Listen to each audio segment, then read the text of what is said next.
Welcome back to Stir. Earlier this week, we talked about the idea that lust and pride are far more common than we would care to admit. Today, I want to share a story from my own life to give an example as to what that might look like.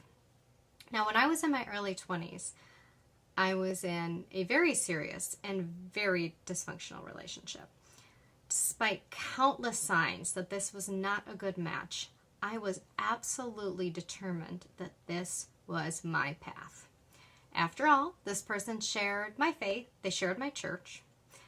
There was this draw to certain qualities that I was convinced would make me happy.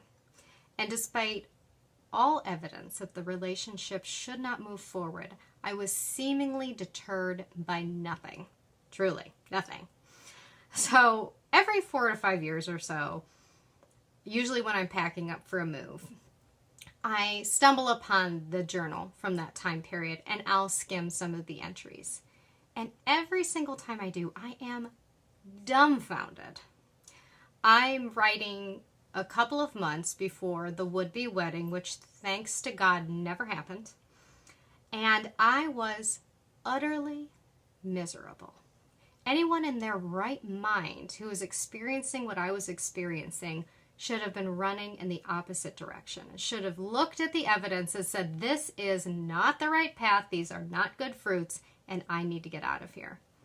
And yet, as miserable as I was still convinced that if I simply kept going, ultimately, somehow, this would make me happy. This is the level of self-deception that we are capable of when we focus only on what we think we want, what we think looks right, and we rely on our own reasoning. So all of this brings to mind the description of Satan's mindset that you can find in Isaiah 14, and I'll read that. For you have said in your heart, I will ascend into heaven. I will exalt my throne above the stars of God. I will also sit on the mount of the congregation on the farthest sides of the north. I will ascend above the heights of the clouds, and I will be like the Most High.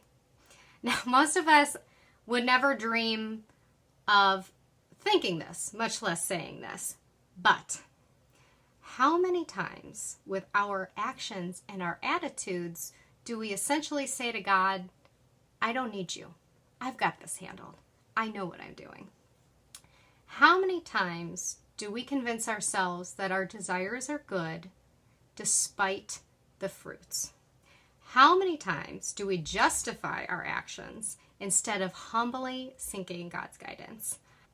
How often do we leave God out of it when we pursue a plan, we discipline our children, or we respond in a relationship?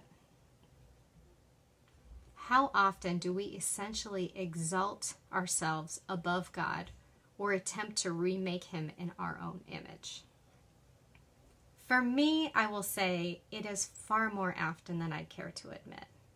And if that's the case for you as well, admitting it is exactly what we need to do so that we can face what's really going on and we can alter course. So let's get to work.